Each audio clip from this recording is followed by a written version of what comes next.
Josué chapitre 6. Salut, moi je m'appelle Lydia et aujourd'hui je vais lire un peu plus de la Bible en essayant de lire la Bible entière, chapitre après chapitre, jour par jour jusqu'à la fin. Aujourd'hui je vais me concentrer sur Josué chapitre 6. Alors allons-y. Les murs de Jéricho tombent. À Jéricho, les portes de la ville sont fermées avec soin à cause des Israélites. Personne ne peut sortir et personne ne peut entrer. Le Seigneur dit à Josué, « Regarde, je te livre Jéricho avec son roi et ses courageux combattants. Toi et tous les soldats, vous marcherez autour de la ville. Vous en ferez le tour une fois par jour, pendant 6 jours. 7 prêtres marcheront devant le corps sacré en portant chacun une corne de bélier. Le 7e jour, vous ferez 7 fois le tour de la ville, et les prêtres souffleront dans leurs cornes. Quand ils feront entendre un son très long avec leur corne, wow, c'est trop difficile, avec leur corne, le peuple poussera un grand cri de guerre, et les murs de la ville tomberont. Alors, les Israélites monteront, chacun trois devant soi. Josué, fils de Nun, appelle les prêtres et il leur dit, « Prenez avec vous le coffre de l'alliance du Seigneur. 7 d'entre vous marcheront devant le coffre avec des cornes de bélier. » Puis il donne cet ordre au peuple. « Allez, faites le tour de la ville. Les soldats en armes, marchez devant le coffre du Seigneur. » Tout se passe comme Josué l'a commandé. Les 7 prêtres qui portent les cornes de bélier avancent devant le coffre du Seigneur en soufflant dans leurs cornes. Des soldats en armes marchent devant les prêtres au son des cornes, et derrière, d'autres soldats suivent le coffre. Pendant que les soldats marchent, les prêtres soufflent sans arrêt dans les cornes de bélier. Mais Josué a donné cet ordre au peuple. Ne faites pas de bruit, ne dites pas un mot. Restez silencieux jusqu'au moment où je vous dirai de pousser le cri de guerre. Alors les prêtres tournent une fois autour de la ville avec le coffre sacré. Ensuite, ils reviennent au camp pour y passer la nuit. Le jour suivant, Josué se lève tôt le matin, et les prêtres prennent le coffre sacré sur leurs épaules. Les 7 prêtres qui portent les 7 cornes de bélier marchent de nouveau devant le coffre en soufflant dans leurs cornes. Des soldats en armes marchent devant les prêtres, et derrière, d'autres soldats suivent le coffre. Pendant que les soldats marchent, les prêtres soufflent sans arrêt dans les cornes de bélier.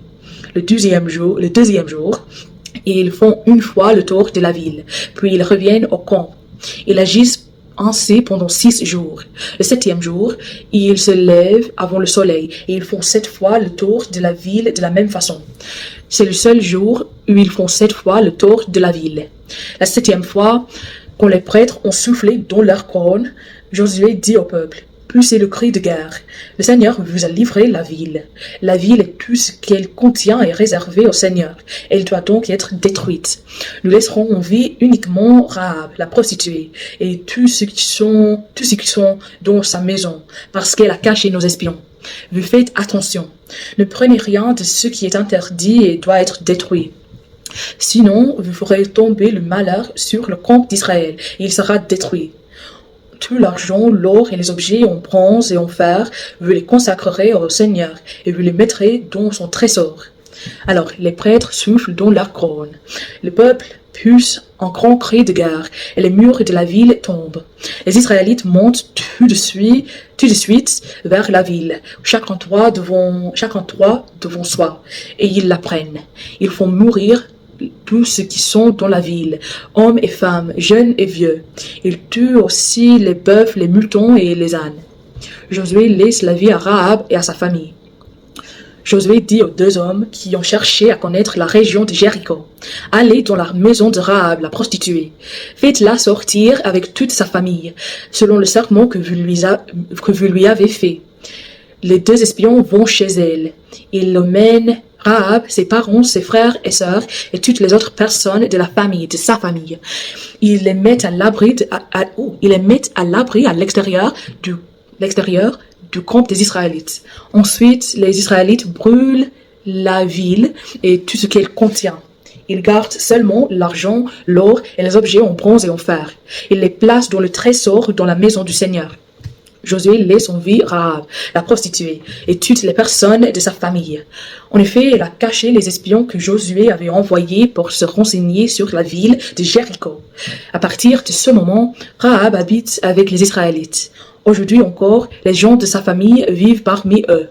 À cette époque, Josué prononce ce serment sur Jéricho. Si quelqu'un essaye de reconstruire cette ville, que la malédiction du Seigneur soit sur lui. Il perdra son fils aîné en creusant ses fondations. Il perdra son fils plus jeune en posant ses portes. Pendant tout ce temps, le Seigneur est avec Josué, et Josué devient célèbre dans tout le pays. Alors, merci de m'avoir écouté aujourd'hui et de lire la Bible avec moi et aussi de supporter mon accent, ma prononciation, ma vitesse et mes erreurs. De toute façon, que Dieu vous bénisse beaucoup aujourd'hui et demain et j'espère vous voir demain.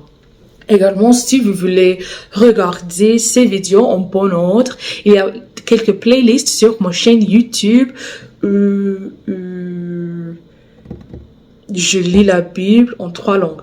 Comme en TikTok, mais c'est plus facile à naviguer sur mon chaîne YouTube avec les playlists. Chaque playlist, il a des vidéos que j'ai fait de tous les chapitres bibliques que j'ai lus depuis le livre de Jacques jusqu'au milieu d'Exode et j'ai sauté un peu et depuis le début de ce livre, Josué, jusqu'au plus à l'avenir, une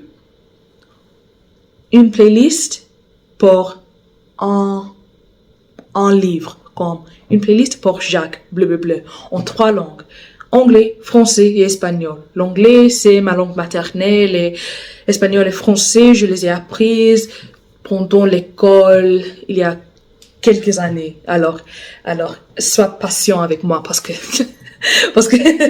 c'est beaucoup, c'est très difficile, quelquefois, beaucoup, très souvent, à parler en français. Ok, cool. Merci et à demain. Salut.